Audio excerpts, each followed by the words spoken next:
હું અત્યારે UPSC CSC ની એક્ઝામ દેવા આવ્યો છું. મારું એજ્યુકેશન છે બીઈ એન્જિનિયરિંગ, ઇલેક્ટ્રિકલ એન્જિનિયરિંગ. અને હું ડેઈલી 9 થી 10 કલાક એવરેજ વાંચું છું અને ક્યારેક 12 થી 13 કલાક થઈ જાય છે.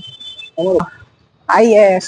જુનાગઢ થી આવું છું અને આ યુપીએસસી સિવિલ સર્વિસીસ એક્ઝામિનેશન છે અને જેમાં મારો પ્રથમ પ્રયાસ જ છે.